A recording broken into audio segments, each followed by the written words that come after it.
I look at him in three things. I look at him as a racist.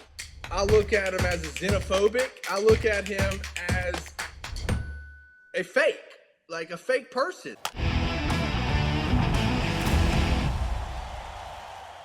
Jonathan Papelbon joining us right now. Pap, what's up, dude? This is what live. Up, my people? Because we have you, a couple times a week. Pap's checking in with his pick at least. And, AJ, you're looking really good today, my friend. I wore this just for you, Pap. Did you? I can't wait to go watch. I'm gonna go watch your daughter play some volleyball, man. I can't wait. Yeah, well, I can't wait to, dude. Tell me you tailgate before football games, please. So you have a big tailgate or something. Yeah.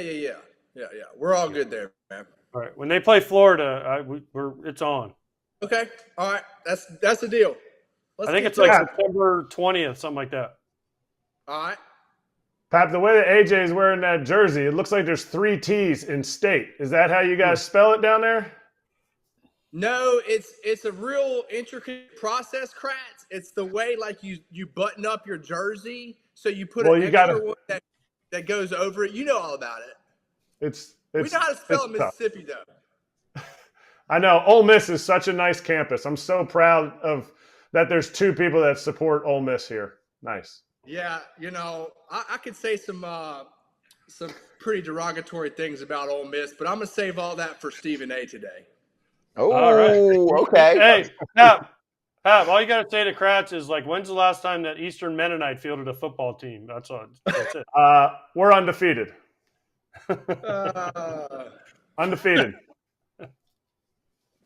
And Stephen A. knows nothing about baseball, but we are going to talk about him because I guess he's a national sports figure and he is attacking our sport. So let's run what he said about the Mike Trout injury.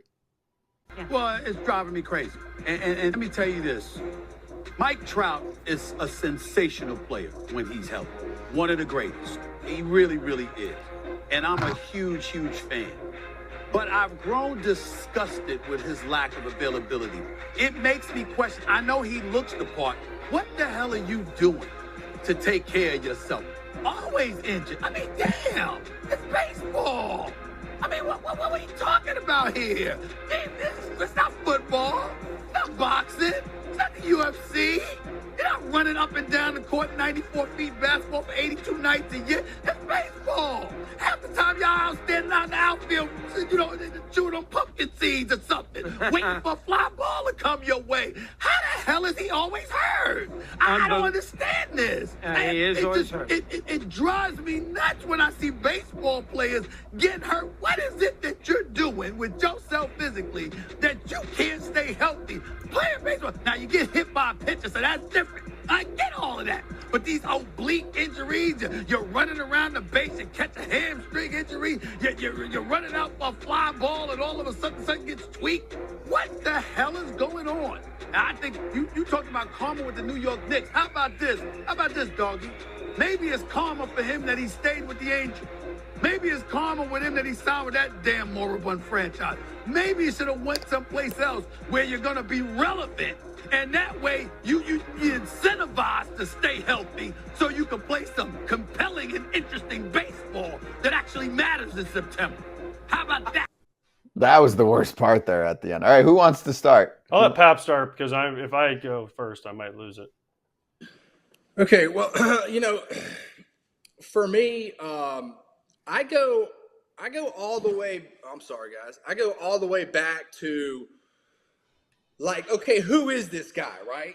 Okay, so I know this guy actually, and I knew him, or I knew of him before he was, Stephen A. Smith. I don't even understand why he needs an A, but Stephen Smith, and you got to understand where this guy come from. Okay, so this guy, he speaks about things that he really and truly, when he makes these kind of comments, he really truly does not know what he's talking about, in all honesty. And that's why he makes such asinine comments, because he truly doesn't know.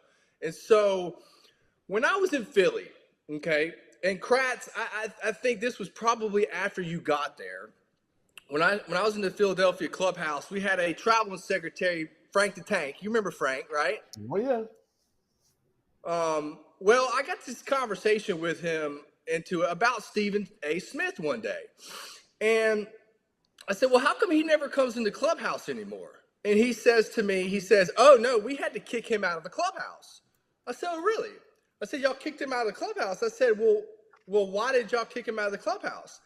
And he proceeds to tell me that he was doing all kind of shady shit, like going through the manager's office, and when he wasn't in there, going through the training room, pulling out reports in all kind of places he shouldn't have been. So for me, I've always looked at this guy like a complete joke, and really is just real shady guy. Like, when you get kicked out of a major league clubhouse, that means that you should never be able to be a journalist ever again. Well, I don't really call him a journalist. I call him more of an analyst, because you know what, if you're an analyst, you know what you study, right? So I refer to him more as an analyst than a journalist, because at that point in time, he should have never, ever been allowed to even cover anyone, okay? Not alone in baseball. And since that day, I truly do believe that Major League Baseball has kicked him out, and therefore there he has all this negative shit to say about Major League Baseball, because I don't really, truly, honestly think that he's allowed in Major League Baseball clubhouses. I don't know if the Phillies reported this or what they did with it, but you know, you're talking about someone too. I mean, this guy is more narcissistic than Donald Trump. I mean, you're talking about one of the most narcissistic people you could come across. And the fact that he uses his middle name as A, which probably stands for asshole, is such a joke to me. And he doesn't really even truly know the game of baseball. So therefore, his lack of intellect and the way he approaches what he says is just for spite, or just to piss off a player, or, you know, to get, you know, thumbs up or followers or whatever. I don't know his motive. But when you look at the whole spectrum, you have the black people, the white people, the Japanese, and every other culture that really can't stand him. I mean, you go to the black culture of him using the N-word with Kobe Bryant back in the day, and Ohtani saying that he needed an interpreter. I think this was a couple years ago, that he'll never be it's bad for the game because he needs an interpreter. Well, like, don't you think he's trying to learn English? So to me, when the black community doesn't accept you, the white community doesn't accept you, or any other foreign players accept you, then what are you doing in this game, man? Like, what are you doing in the game and sports? And honestly and truthfully, man, I challenge ESPN to do something about it. I challenge ESPN to either fire him or cut his pay or do something about it, because honestly, nobody wants to listen to his shit, because everybody knows that it's just for likes. It's just for followers. He really doesn't actually know what he's saying. So I don't really take it as anything, to be honest with you. I just take it that this is just another idiot that doesn't know what he's talking about. Pat, what was Steven's sport mainly? What sport does he follow? I think he follows basketball and mainly, but I know he followed the 76ers, and I want to say he got kicked out of the 76ers locker room as well. Okay, so he follows basketball. What do we always hear about in basketball? What's the big load management, right? Like, oh, I can't play 2 nights in a row, and I can't do this, and I can't do that. Like, basketball, so I live in Orlando. The Magic are playing the Cavaliers right now. They played Tuesday. Now they don't play till Friday. So they get 2 days off to heal up. Like, the NBA Finals take a month to play 5 games. It's like, game on Saturday, oh, we'll play Friday, then we'll play the next Thursday, then we'll play Saturday. It's like, holy cow. So, like, for him to – that's my problem. For him to say, a guy like Mike Trout that tries to play every day, or any baseball player that is a position player that and listen, injuries suck, okay? We know that. But any person that knows – a guy like Marcus Semien plays 162 games, every game he played last year, plus playoffs, the whole deal, right? Like, Michael Jordan used to play 82 games a day. That's why every 82 games a year, like, every game, he's like, I'm out there. I don't care. right? So for like certain players to go, oh, well, I can't play back to back, and oh, I played 2 in a row, I need 2 days off. Like basically, you don't hear baseball players do that very often. I don't know that I've ever played with a guy that's like, man, I played 2 games in a row. I don't want to play the 3rd game in a row, right? Guys want to go out there and play. So again, it just shows his lack of knowledge on what he's talking about. He's just trying to get clicks, just like the guy sitting next to him, right? The guy that we showed on the clip that's sitting next to him, he says stuff. He promised to quit. He didn't quit. He's still out there, right? Why? Because he got a bunch of quit. Oh, that wasn't what I meant. I meant whatever, dude. Like you said, quit, fucking quit. Okay?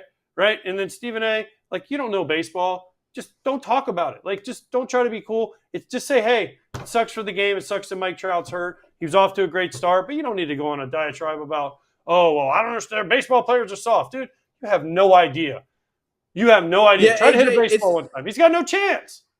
Yeah, AJ, to me, it's the hypocritical part of it, right? It's the hypocrite. To me, I look at him in 3 things. I look at him as a racist. I look at him as a xenophobic. I look at him as a fake person. Like I'm saying stuff just to simply be popular or get views. And you know, that's not what the game needs. We don't need this. I mean, yeah, everybody wants to tune into the media. I get it. But at the end of the day, you have to be responsible for shit you say. And unless ESPN holds him accountable for the stupid shit that he says, guess what? He's going to keep doing it. So I blame ESPN. And you know what? I may never work for ESPN, or ESPN may never work for me, or I may never even like them. I don't give a shit. I blame them, and I blame the people that hire him, because we're living in a world today where, I mean, you got college campuses going to shit in a handbasket, and there's made bigger things in the world than this. But for him to do this, man, it just really shows his ignorance. And this guy really is dumb, y'all. I'm just telling you, man. Any journalist or, analyst that comes through the clubhouse and tries to, like, be shady and sneaky, why in the fuck would you even let that guy, like, be anywhere near you? And, you know, to me, we just don't have any room for this. So I think I've said my piece, but yeah. I think basically what you're saying is he doesn't know what he's doing. So to me, I put a lot on Mad Dog too. He didn't stand up for baseball. Like, that's his employer is Major League Baseball, and he didn't stand up for baseball.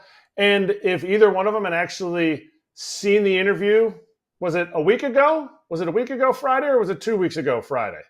When we had actual Mike Trout on our show, and he talked about how much more he's doing to stay on the field, how much more it's changed since he was 23 years old, and you're just rolling out there like Papelbon playing in the minor leagues. Like, he's changed. He's done all this stuff. So for him to attack him and say something like, oh, man, you know, what is he doing? What is he doing? What do you mean, what is he doing? He's doing everything he can. Actually, like, do some research into what this guy does to try to stay on the field.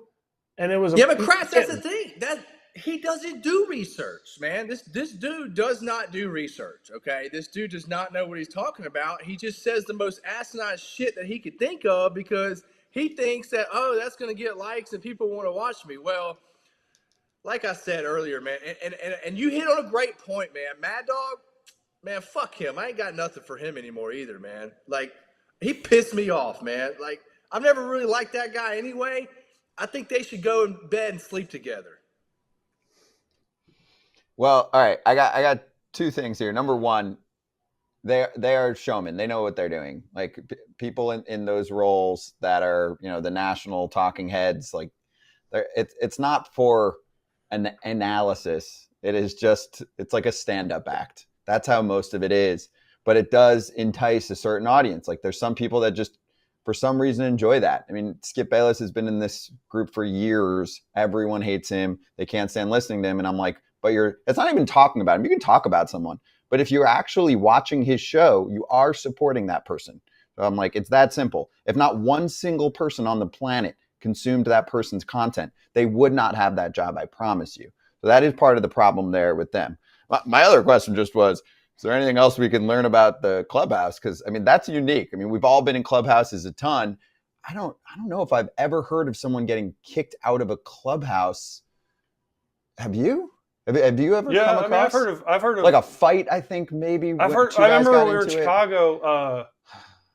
No, maybe no. It's pretty rare. I mean, It's pretty rare. I mean, listen, there's certain things you don't do in clubhouse, right?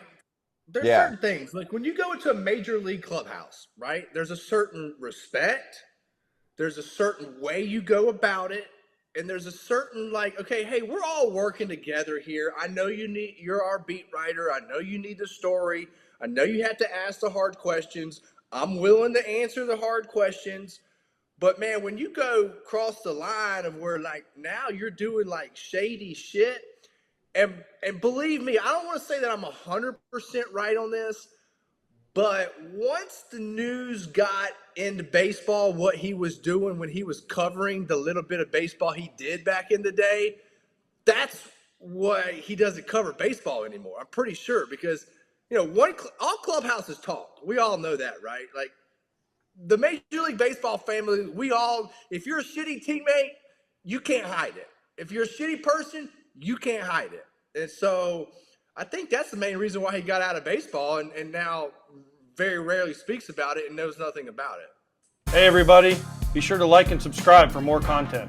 We're back here every weekday, all year long, so do not miss an episode. The videos are coming in all day. Here's another video you might enjoy. Baseball the way it should be covered.